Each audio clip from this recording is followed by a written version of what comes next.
Hi, and welcome back to this Friday edition of Focal Point AFR Talk. Free for all Friday. Just laid out my prescription, my solution for our battle with Islam. Do not forget, we are not at war with Islam, but Islam is at war with us, and we've got to wake up and smell the napalm and do whatever we need to do to protect the safety and security of the American people. Now, you may think my recipe is too drastic. I think most people probably do. They're probably shocked when they hear my suggestion. But I am suggesting that eventually all of America is going to agree with me. They are going to agree that it's a mistake to allow unrestricted Islamic immigration. It's a mistake to allow Muslims to serve in the military. Major Hassan is living proof of that. And we need to stop the building of mosques. This is what Geert Wilders has been saying now for years based on the bitter experience of democracies in Europe, in Western Europe. So anyway, I believe that's where America is going to wind up. It may take 10 years. It may take a lot more jihadist attacks, a lot more innocent Americans dead. That may be what it takes to bring America to its senses. But I believe that's where we're going to wind up. I believe eventually all of America is going to agree with me on this. And the only question is whether America will agree with me before it's too late or after it is too late. And again, I just want to stress I'm speaking just for myself. Anyway, Free for All Friday. Let's go to the phones. Let's go to Rick in Houston, Texas. Rick, you're on Focal Point with Brian Fisher. What's on your mind? Yeah, Brian, I was listening to the program, I guess it was, I don't know, Wednesday or Tuesday when you were talking about how they had to do the search. Yeah, in Boston.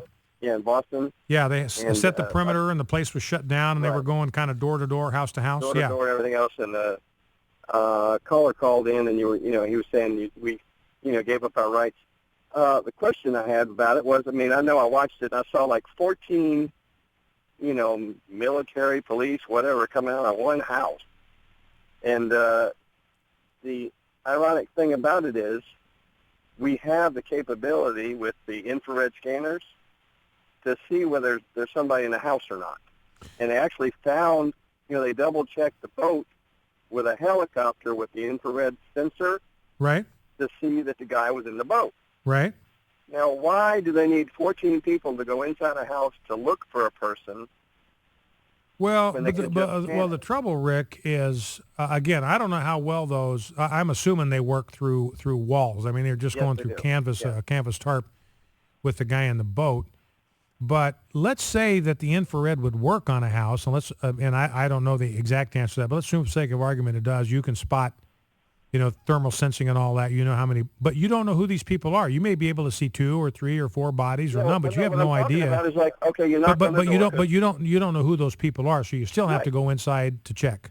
No, what you have to do is you knock on the door and say, okay, we're here, because let's face it, if he's got a gun and he's holding somebody hostage, you would know that. But if you knock on the door and say, okay, I need all the people that are in here to come outside, because you don't have any body here that's, threatening you or harboring you or whatever. Well, but Rick, let's not forget that what the Fourth Amendment protects is it protects our freedom from unreasonable searches. That's right. Like I said, that's not what happened in Boston. That was not unreasonable. That's the only thing we have protection from. Is a search that has no justification. There's no reason for it. There's no rationality for it. And besides, they when they were going into people's homes, they weren't looking for stuff to get the people in the house in trouble. They weren't searching through their stuff to try to find something they could charge them with. They were looking for guys that had killed American citizens. So they're not violating their Fourth Amendment rights. They're just looking for bad guys, and that's perfectly reasonable to do. You don't know what they were doing inside the house. I don't know what they were doing inside the house. They were looking for, we know what they were doing. Come on, Rick. No, we know what they were doing. They were looking, hey, Rick, you and I both know that what they were doing inside those houses is looking for somebody who killed innocent Americans, who blew the legs off of 20 Americans, and put 265 people in the hospital. That's who they were looking for. Infrared scanners. Oh, okay, Rick, I think we were kind of starting to recycle here. So thanks, Rick, for the call.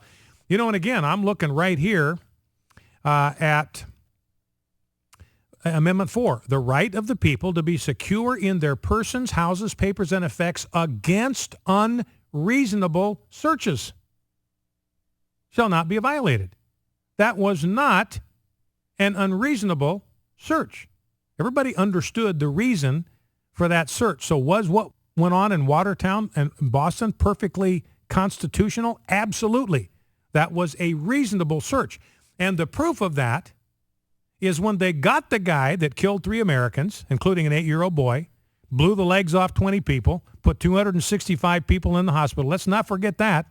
Everybody seems immediately, when they talk about this Muslim guy, they want to forget all about the carnage.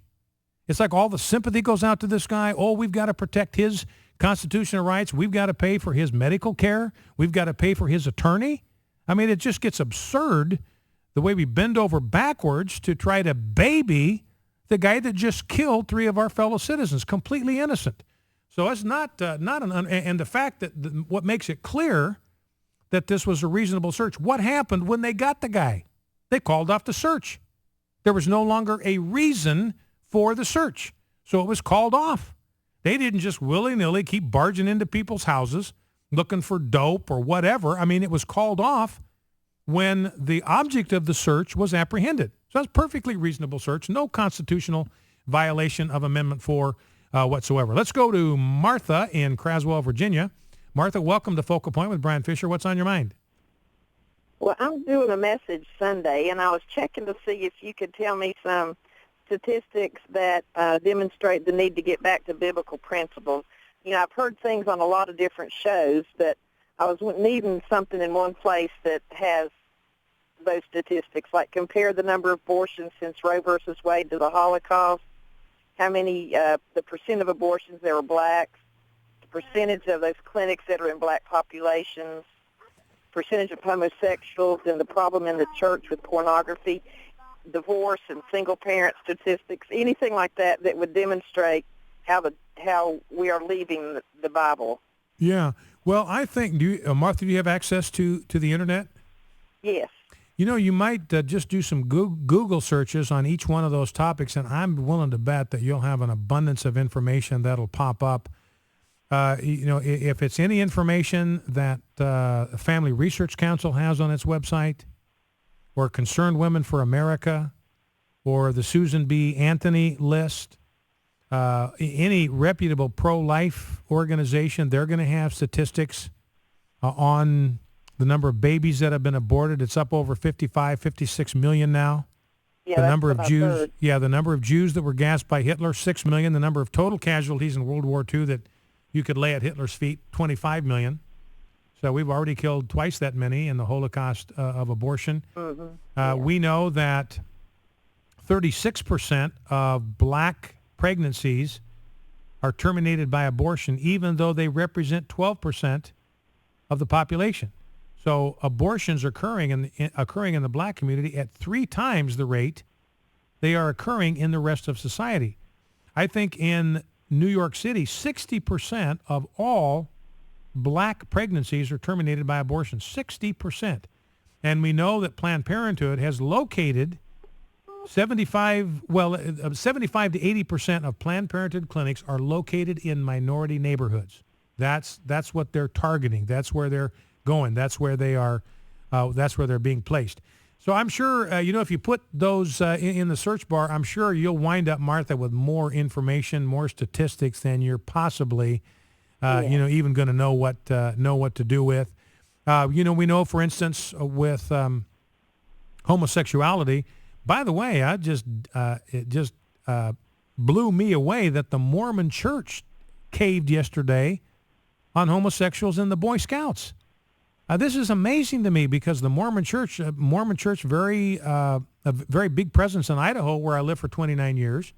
Some of the major pedophile scandals in the Boy Scouts happened in the state of Idaho. One of the biggest cases of a homosexual scoutmaster molesting younger scouts happened in Idaho. You think they would be on heightened alert for misconduct of a homosexual variety, but the Mormon Church has said, hey, we're absolutely fine with homosexual scouts.